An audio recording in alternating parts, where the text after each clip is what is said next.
Good morning, everybody. Jewel here with you. Thanks so much for clicking play and checking out the weather with me today at the J7409 Weather Channel.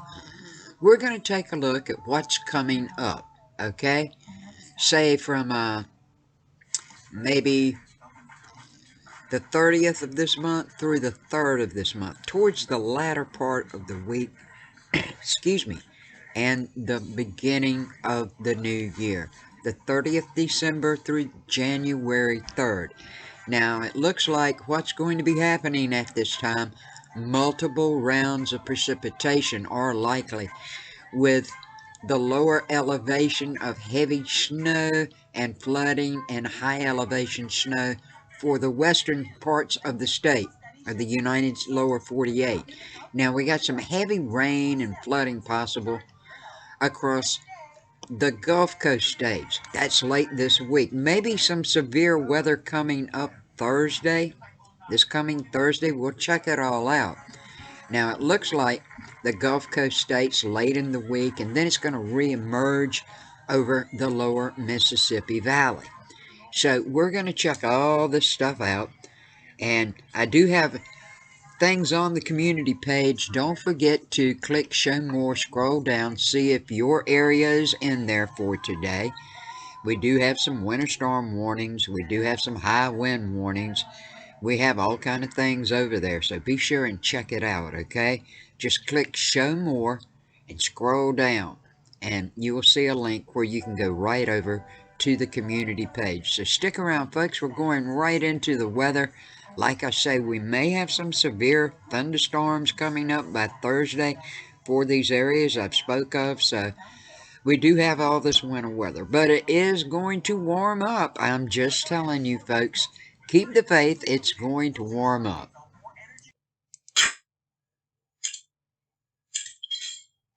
Before we get into the regular weather for the lower 48 and surrounding areas, the sun. I've had a lot of people ask me, all these winter storms, all these hurricanes, everything, does the sun affect it, have an effect on it? Yes, it does. I just want you to see that in the last 24 hours, we have had an R1 flare. We have had a G1 geomagnetic storm, okay? Now, when we scroll on down here, I'm going to show you right here. You can see in these areas here, the KP index is not too high, but it's high enough to have a storm. You see, it's in the 4s.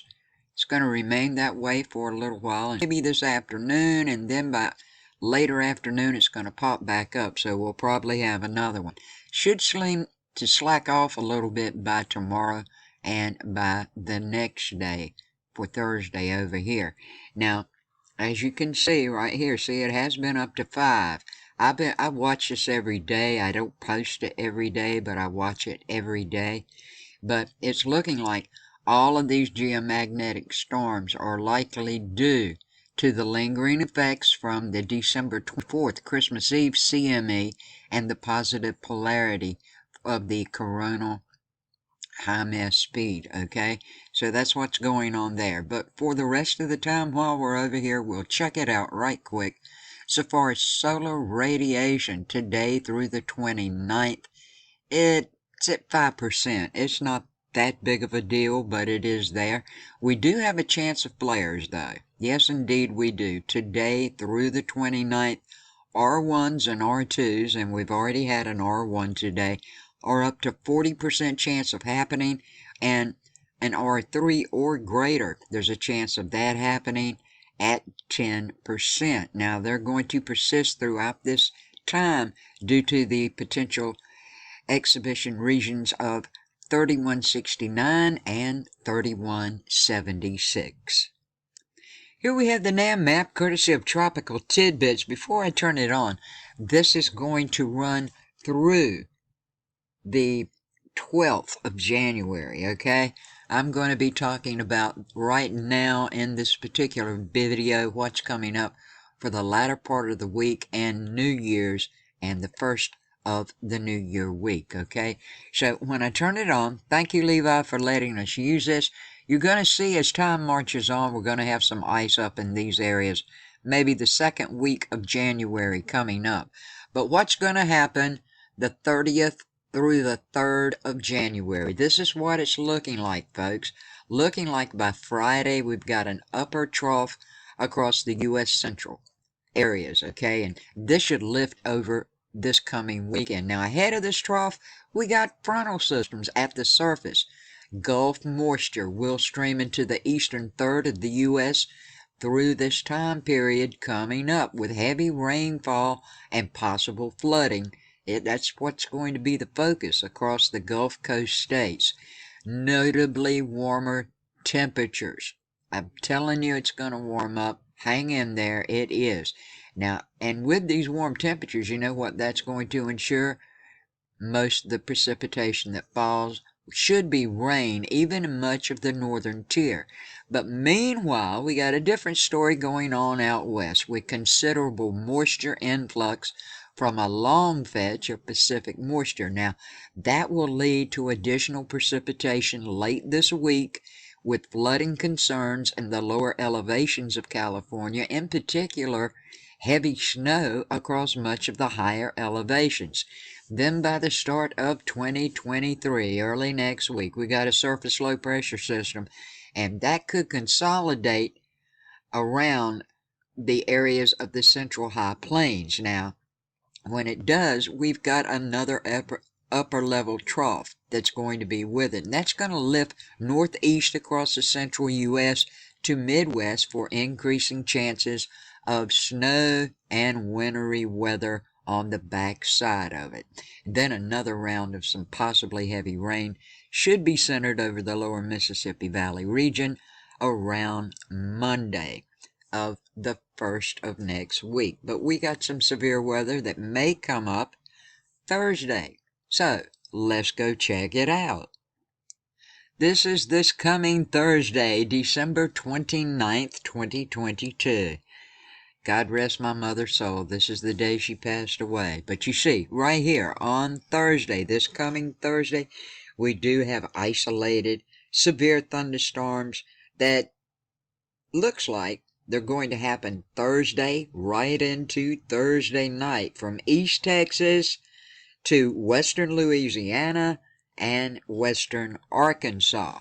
Now, how severe should these storms be? Well, as we check things out, looking like they have a 5% chance of really ramping up. Now, what I'm thinking right now, these are going to have downdraft winds, possibly some hail, and lots of rain. They could be a little more severe. We'll have to see how time marches on. But anyone in the areas of Texas here, western Louisiana, moving up into Arkansas, you need to be aware of this because it is going to warm up. And when the hot hits the cold, you know what happens. Folks, the weather is just whacked out, you know? It's crazy, man. It's on a roller coaster right now, here, going in January. This is the first day of January through the 5th of January, where you can, look how hot it's going to be. This is going to be way up, like 80 or 90% above what your temperature should be. Look at all this right in here. And then over in here, this is like a 70% more than you should be. Going down in these areas all the way to Florida, Texas, this is 60% warmer than it usually is this time of the year. And it fades out a little bit as it goes on. But look, up in North and South Dakota, Nebraska, where they've had so much bad stuff, they're going to warm up too. How about that? And over here in New York, all this bad snow, all this bad cold for everybody up and down the East Coast. We're just going to warm up, and it's going to be t-shirt weather before you know it. Now, looking like coolest spots right over here. Now, it's going to be colder in Arizona, portions of Utah, Nevada, California, but not that extremely much colder for you guys. Maybe 20, 30, I'll push it and say 40% colder than your normal temperatures. Everybody in the white, you should be average. You should be exactly what you are normally used to for this time of the year. Once again, this is the 1st of January through the 5th of January. Thanks for watching so much, my YouTube family and friends, and all the newcomer subscribers. Don't forget to subscribe. Click the J7409 Weather Ensemble in the bottom right-hand corner. click that bell, and then make sure you check off all to get all my latest weather videos. I'd appreciate it a lot. And don't forget to share with your friends, your family, and on your social media to help me keep people aware and safe of what might be coming their way. Looks like for everyone that needs to travel to get back home from the Christmas holidays, if you're not going to stay where you are for the New Year holidays, later in the week will be a better time. So just hang in there and let things thaw out a little bit, and hopefully you can get home safe and sound. I pray so. So I want you for the donations, the things you send through the mail, and I thank you for just watching my videos. May each of you have a good day, a safe day, and a blessed day, and peace, love, and kindness to all. Thanks for watching.